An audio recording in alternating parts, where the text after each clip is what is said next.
Assalamualaikum warahmatullahi wabarakatuh Kang Bro. Ketemu dengan IWB kembali Cak untuk membahas MotoGP Argentina Termas de Rio Hondo Kang Mas. Dan teman-teman IWB tahu, sampai pasti sudah memantau bagaimana performa Marc Marquez yang unbeatable. Teman-teman, ini adalah sebuah performa yang tidak pernah IWB tutup sama sekali. Artinya begini, IWB sudah menduga bahwa Marquez bakal sangat dominan. Karena kita tahu bagaimana dia di Thailand, akan tetapi ingat Cak, walaupun kita yakin Marquez very fast di Termas de Rio Hondo, sebuah sirkuit yang disukai dia. Namun yang patut diingat adalah ini sirkuit, bukanlah sirkuit yang seharusnya ya bisa membuat dia masuk kencang. Karena sama tahu sendiri Marquez, the last race di Argentina adalah 2019. Jadi kita juga sangat surprise bagaimana Marc bisa langsung kencang dan memecahkan rekor dia sendiri. Sama di tahun 2020, kemudian 2021, gara-gara COVID, Argentina tidak menggelar race MotoGP, jadi nggak ada kalender di sana. Dan tahun 2022, gara-gara crash di Mandalika, kemudian dia divonis oleh dokter mengalami diplopia, vision problem, dan itu membuat dia absen di Argentina. Kemudian next year-nya, 2023, Marquez crash di Portugal, dan kemudian ternyata dia mengalami cedera dengan metakarpalnya, dan itu membuat dia absen di Termas de Rio Hondo. Sementara tahun kemarin, sama tahu sendiri, tidak ada agenda atau kalender MotoGP di Argentina gara-gara antara Dorna dan pemerintahnya nggak deal. Jadi kemarin absen, tidak ada kalender MotoGP, dan baru kembali lagi di tahun 2025. Jadi artinya, Cak, Marc tidak membalap di Termas de Rio Hondo atau di Argentina hampir 6 tahun lamanya, tapi ternyata dia langsung kencang. WP ingin mengajak sampean Cak untuk melihat apa yang terjadi dan bagaimana dengan Honda, what happened ayano dengan Pecco yang crash, dan kemudian juga apa yang terjadi dengan Jack Miller, apa yang terjadi dengan lain-lainnya. WP akan bahas kesana semuanya biar tergambarkan secara gamblang, jadi kita nggak usah bertele-tele. WP akan sodorkan data langsung, kemudian kita akan bahas secara jelas ya apa yang terjadi dan apa pula yang membuat kita pun akhirnya berpikir bahwa Marquez berpotensi juara pada saat di Argentina nanti. Sebenarnya itu saja data lengkapnya di sini, Cak. Inilah hasil free practice di hari pertama di Termas de Rio Hondo. Dan teman-teman semuanya bisa sampai lihat bagaimana Marc Marquez yang sebelumnya memang kita prediksi akan menguasai, namun tidak juga IWB menyangka secepat itu, karena Marquez adalah salah satu pembalap yang selama 6 tahun tidak pernah membalap di Argentina. Saya mencatat, Cak, Marquez selama 6 tahun tak pernah membalap di Argentina. Dan last race Marquez di Termas de Rio Hondo adalah di tahun 2019. Jadi ada beberapa hal di mana Marquez absen. Dan saya tahu sendiri bagaimana pada saat kita cek di tahun 2020 dan 2021 Argentina tidak menggelar balapan MotoGP gara-gara COVID.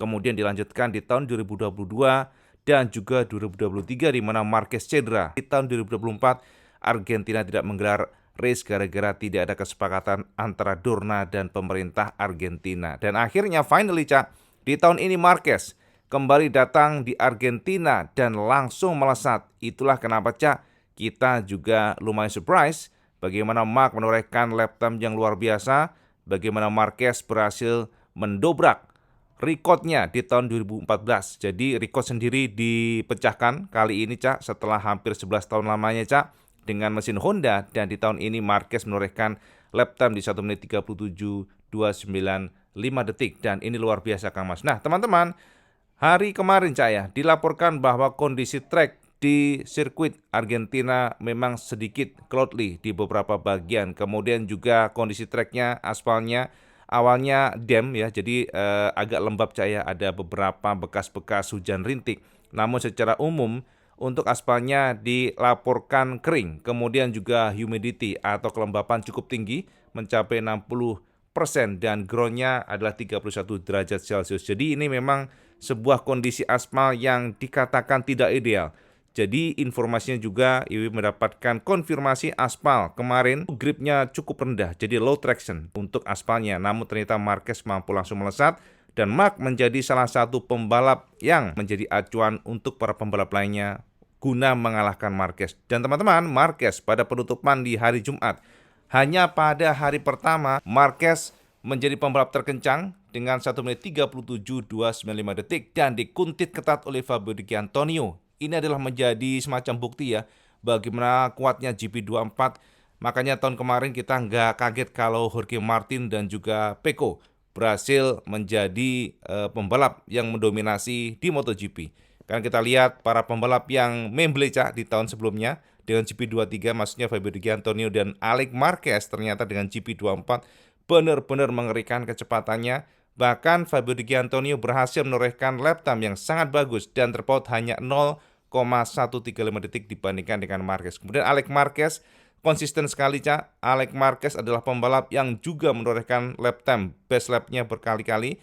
Dan Alex sepertinya kalau kita perhatikan dari performanya konsisten untuk mencoba mengalahkan Marc Marquez. Jadi teman-teman, ini adalah bukti bahwa yang menguasai di Argentina tetaplah Ducati 1, 2, 3, dan ternyata kita juga berikan apresiasi luar biasa kepada Marco Bezzecchi, Cak.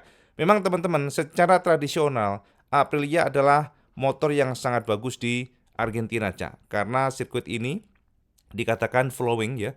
Jadi modelnya mengalir, banyak sekali spot yang mana pembalap harus rebah pada high speed atau kecepatan tinggi. Dan ini bagus buat Aprilia. Terbukti, Cak, Marco Bezzecchi adalah satu-satunya pembalap yang berhasil masuk teritori memecahkan rekor Marquez di tahun 2014. Jadi Marquez menorehkan best lap di tahun itu 1 menit 37.683. Sementara Marco Bezzecchi berhasil menorehkan lap time dengan best lap-nya di 1 menit 37.510. Artinya, Cak, Marco Bezzecchi seandainya nggak ada 3 pembalap ini berhasil memecahkan rekor Marquez di 2014. Ini luar biasa, Kang Mas. Dan kemudian baru Brad Binder, Cak.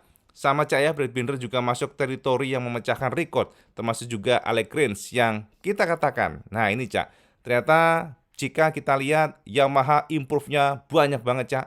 Jadi Yamaha hanya terpaut yang cukup tipis ya. Kita lihat terpaut cukup tipis dibandingkan dengan Marquez sekalipun. Dan Alex Rins menorehkan waktu 1 menit 37.591 detik.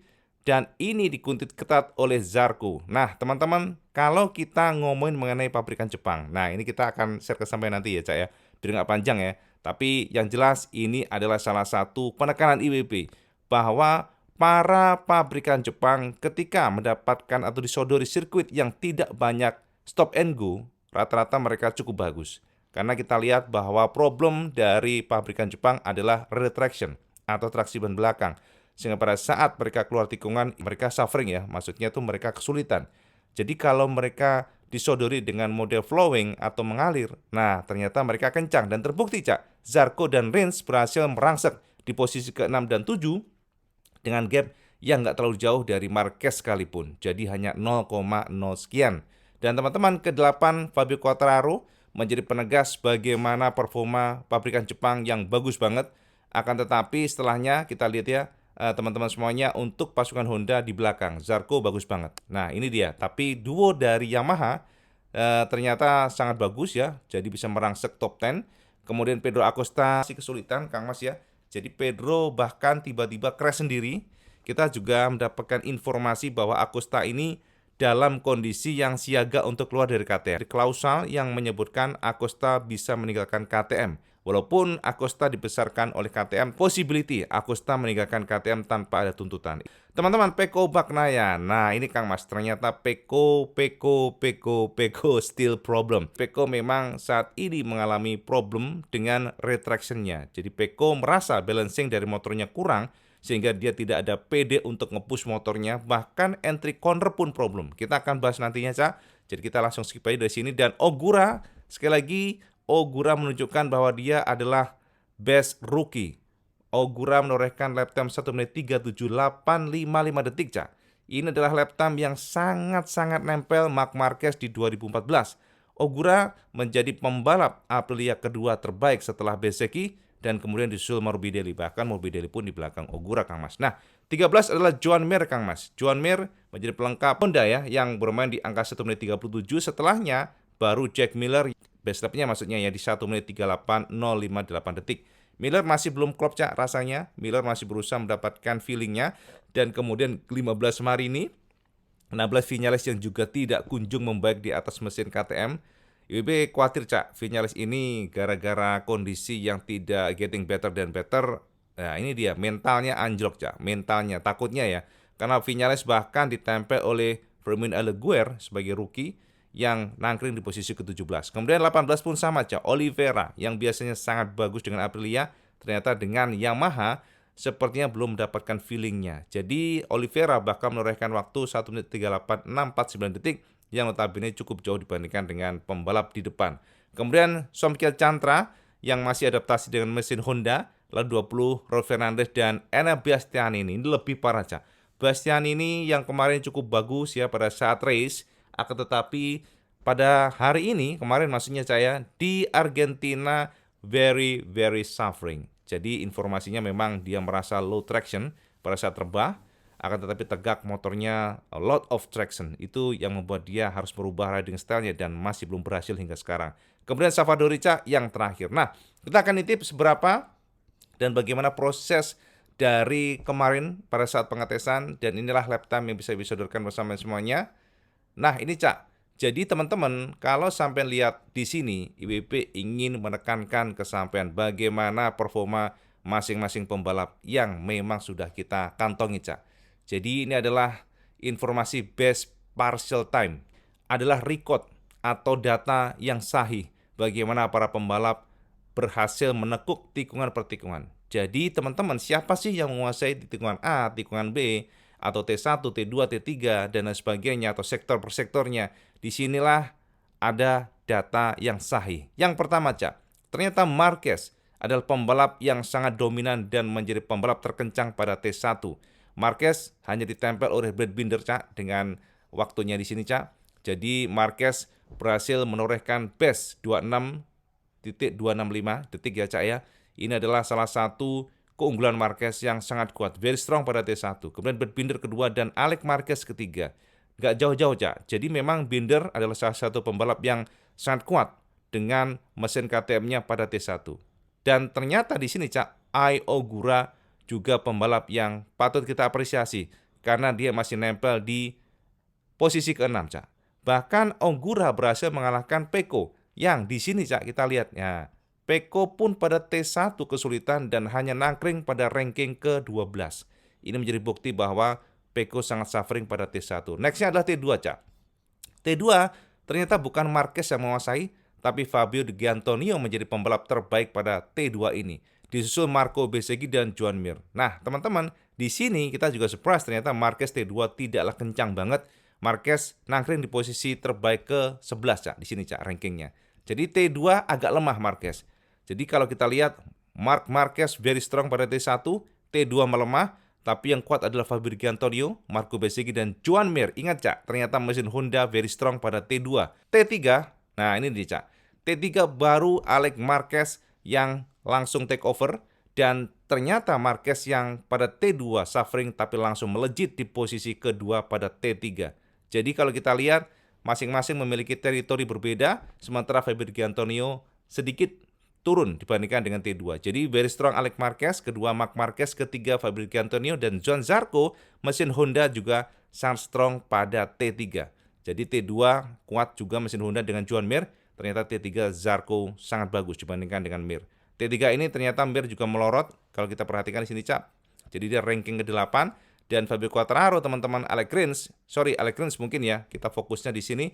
Mesin Yamaha itu sangat kuat di posisi ke-5 dengan T3-nya. Akan tetapi pada T4, teman-teman, Marc Marquez, lihat nih. Marc Marquez langsung take over kembali, dan Alex Marquez kedua, Alex Rins, mesin Yamaha ternyata sangat bagus pada T4, dan Marco Bezzecchi Aprilia juga very strong pada T4. Dan jika kita lihat di sini, Kang Mas, nah ini dia nih.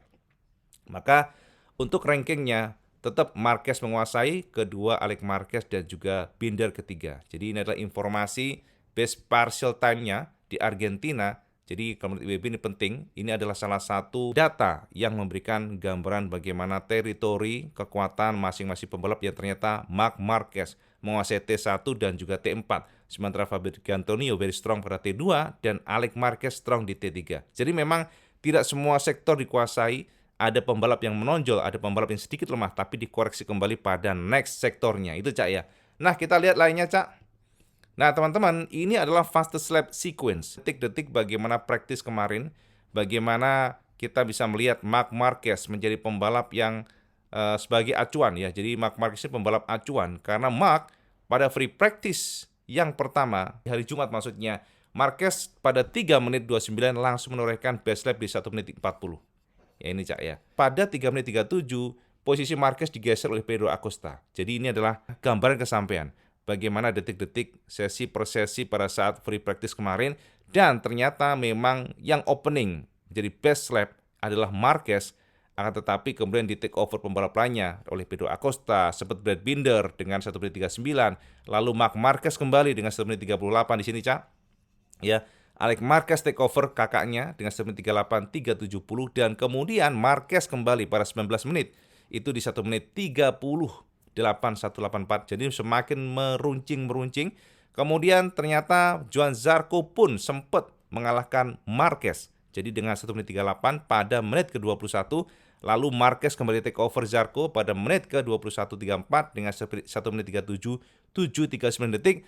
Dan ternyata Marco Bezzecchi Aprilia pun sempat men-take over pada 45 menit dengan 1 menit 37, 5:10. Akan tetapi pada last lap-nya 50 dan 1 jam, maka Marquez menajamkan semuanya dan mengalahkan para pembalap lainnya dengan 1 menit 37, 2:95 detik tanpa tersentuh sama sekali hingga usai di hari kemarin. Ini adalah salah satu gambaran kesampaian bagaimana very strongnya Marquez, very kuatnya, sangat kuatnya, sangat dominannya Marquez pada sesi kemarin, Cak. Nah, kita lihat terakhir, Kang Mas ya. Teman-teman, ini adalah informasi bagaimana Brad Binder, mesin KTM, dan Pedro Acosta, steel KTM, menjadi motor terkencang pada top speed di Argentina. Jadi teman-teman, memang soal top speed, KTM ternyata sangat kuat, tak terkalahkan dengan 346,5 km per jam, at least dari pre-practice kemarin. Kemudian ketiga ternyata Pecco, wow, kencang juga Cak, Ducati 345,5 juga. Namun dari gambaran yang disodorkan di sini, IWB cukup surprise. Sebab ternyata kita nggak menemukan Marquez pada top 10 sekalipun untuk top speednya. Marquez menggunakan GP25 ya, yang kita sebut mungkin GP24.5 karena semuanya banyak part atau engine dari GP24. Akan tetapi Marquez teman-teman justru dia paling buncit ketiga untuk top speednya. Dengan menggunakan mesin GP25, ternyata Marquez hanya menorehkan top speed di 338,1 km per jam. Di saat lainnya bisa tembus di angka 345, bahkan Pecco sekalipun.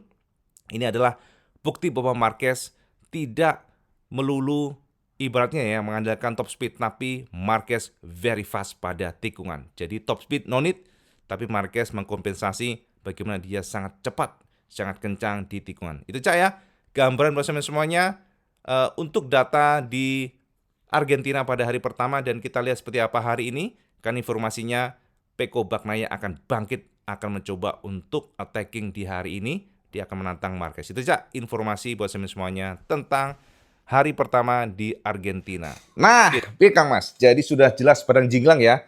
IWB akan membuat sesi khusus nanti Cak untuk mengutip pernyataan masing-masing pembalap. Nanti pastinya, tidak video ini karena terlalu panjang Cak. Tapi IWB ingin sedikit memberikan pencerahan mengenai apa yang terjadi dan apa target Marquez. Jadi teman-teman, memang jika kita melihat bagaimana performa Marquez ini very fantastic, sangat kencang dan very fast. Tapi sama harus tahu, Marquez ternyata merasa less confident. Itu katanya ya. Jadi walaupun dia menorehkan lap time yang luar biasa, bisa memecahkan best lap yang luar biasa dari 11 tahun lalu ya, dan baru sekarang dipecahkan. Memang Cak, jika kita melihat performa Michelin itu dikatakan gagal di Argentina.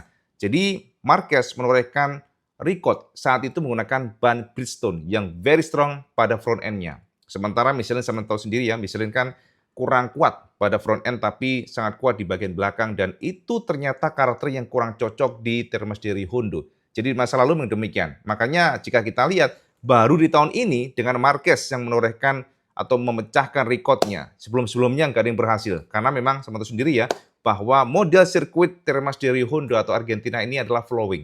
Jadi sangat kuat. Jadi sama harus rebah ya. Ada sektor ke kiri yang sangat cepat. Kemudian di sana dibutuhkan very strong front end. Tapi ternyata di tahun ini dengan beberapa perbaikan dari sisi motornya, termasuk ya sementara sendiri ya, elektronik yang makin sempurna, kemudian juga Michelin berusaha keras untuk memberikan berbagai opsi-opsi ban, kompon, dan khusus untuk Argentina ini dikatakan less traction tapi juga demanding. Bahwa sirkuit ini less traction tapi demanding. Artinya apa? Aspal benar-benar abrasif. Jadi sangat gampang mengikis ban. Karena kondisi aspalnya yang unik ya, dikatakan unik karena dia less traction tapi very hot ya, sangat panas aspal groundnya dengan kelembapan cukup tinggi. Dan juga di sana ada sektor di mana pembalap harus mengerem sangat keras. Jadi teman-teman, Brembo memberikan data yang sangat sahih bahwa ada sektor di mana pembalap langsung geber straight lurus, kemudian mereka hard braking keras. Jadi dari kecepatan 300 ya, 325 hingga 330 km per jam, pembalap harus masuk ke tikungan sangat kuat, very strong hard braking keras. Jadi dari kecepatan tersebut pembalap harus mengerem hingga motor mengalami penurunan kecepatan hingga hanya 72 km per jam.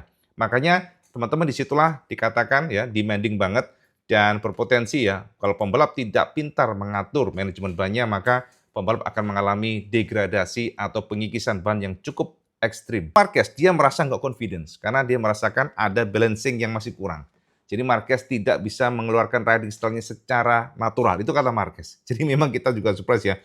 Dengan kondisi yang dikatakan kurang natural, tapi dia sudah mampu menorehkan best lap atau memecahkan record. Dan itu membuat kita juga surprise. Dan teman-teman, kalau kita lihat Pecco, ternyata Pecco juga sedikit mengeluh, Cak. Jadi Pecco benar-benar hancur Kang Mas ya di free practice pertama. Tapi ingat, Pecco is Pecco. Jangan pernah meremehkan Pecco karena dari kacamata IWB, Pecco akan bangkit. Jadi Pecco, Cak, kemarin mengeluhkan adanya jadi penyakit dari Ducati GP25 yang kita katakan GP24.5 lah ya, karena kan banyak perangkat GP24 dicangkokkan pada GP25 ini tapi disempurnakan. Nah, ternyata Cak, Pecco merasa bahwa dia tidak confidence menggunakan motor ini. Ini jadi feelingnya sama nih dengan Thailand. Bagaimana dia merasa entry cornernya kurang. Itu kata Pecco.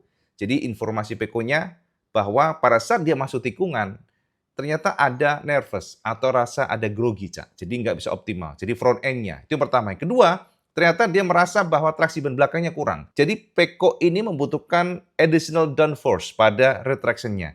Jadi bagian belakang ini, Kang Mas. Kalau informasi dari Pecco, dia merasa tidak seperti biasanya. Jadi pada saat motor di-push, keluar tikungan, traksinya kurang. Jadi kurang downforce. Itu kata Pecco. Dan itu membuat dia secara kecepatan tidak bisa improve. Di hari ini, akan membaik, dia yakin banget karena dia sudah menemukan sesuatu katanya. I found something kata dia. Jadi kita lihat seperti apa Pecco untuk mencoba bangkit dari kesulitannya di hari pertama di Argentina. Tapi teman-teman memang kalau kita boleh fair ya, boleh fair untuk menganalisa secara sejarahnya, Pecco ini ini Argentina bukanlah sirkuit yang bagus banget buat Pecco. Karena Pecco tidak pernah menang di sini, Cak. Ini beda dengan Marquez yang dari sejarahnya Mark di Argentina bisa menang 3 kali. Jadi dengan mesin Honda menang, dengan Ducati ini kan belum nih. Jadi kalau kita lihat dari sejarah sekali lagi, memang secara grafik itu bagus Marquez di Argentina. Marquez sendiri menyukai Argentina, Cak, karena sirkuit ini walaupun tidak banyak left-hander, jadi tidak banyak ke kiri tikungannya, tapi menurut Marquez ini adalah sebuah sirkuit yang menyenangkan sekali. Jadi I love this track, kata dia. This circuit I love it. Karena kata dia, banyak sekali tikungan-tikungan yang flowing dan itu membuat dia bisa nge-push banget untuk memberikan best skill-nya lah. Itu kira-kira, Cak. Jadi dia suka. Jadi kalau sudah suka itu kan pasti harusnya lebih baik. Tapi Marquez juga mengatakan bahwa belum tentu juga sebab dia merasa dengan kondisi yang dia suka secara secara eksekusi di lapangan itu belum tentu akan sempurna. Ya, sementara sendiri Texas ya tahun kemarin Marquez justru 0 poin. Dan di tahun ini, Marquez saat ini ya di Argentina, Marquez hanya memberikan penekanan. The most important is race. Dan teman-teman, bad news buat Jorge Martin, Cak. Ini Martin, aduh ini kenapa, Cak? Ini juga nggak tahu ya.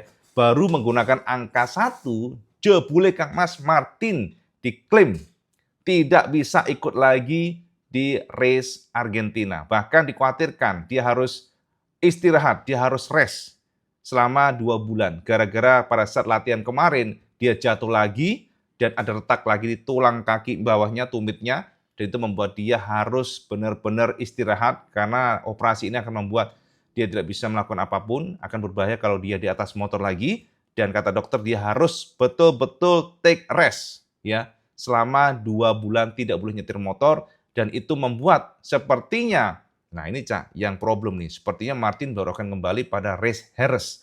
Itu adalah sebuah bencana pastinya, Cak. dan lupakan mengenai juara dunia kalau sudah kayak gitu. Sebab setiap jengkal poin is very important kalau ingin juara dunia. Dan kita tahu bagaimana Martin sudah absen beberapa kali, ya total berarti dia bisa absen 4 kali race nih. Ini akan menjadi problem. Dan teman-teman, ternyata dengan kondisi yang sangat complicated ini, Aprilia sedang berusaha untuk mencoba merayu Dorna. Jadi informasi yang kita dapatkan, Aprilia sedang mencoba untuk mempengaruhi Dorna supaya bisa membuat regulasi khusus lah. Karena kan sama tahu sendiri ya, Martin dari pertama belum pernah menggunakan motor MotoGP, hanya menggunakan sekali doang di akhir tahun kemarin. Setelah itu dia hanya mencicipi sebentar langsung crash dan tidak pernah nunggang MotoGP baik setelah itu. Jadi Aprilia saat ini sedang approach atau mendekati Dorna supaya bisa diperbolehkan lah Martin ini mencoba motor MotoGP sebelum race nantinya. Jadi ini adalah salah satu pengecualian, ibaratnya demikian. Dia berharap atau Aprilia berharap ya supaya Dorna memberikan keleluasaan. Kalau Honda, Yamaha oke lah, itu kan pasti bebas karena Honda Yamaha mendapatkan konsesi, tapi Aprilia kan nggak mendapatkan konsesi sehingga request dari Aprilia adalah supaya Martin bisa nunggang MotoGP bike sebelum betul-betul ikut seri. Itu aja yang diinginkan oleh mereka. Jadi Dorna dirayu lah Cak ya, supaya nanti Martin bisa mencoba mesin RSGP sebelum dia betul-betul ikut seri. Itu Cak yang terupdate buat semuanya.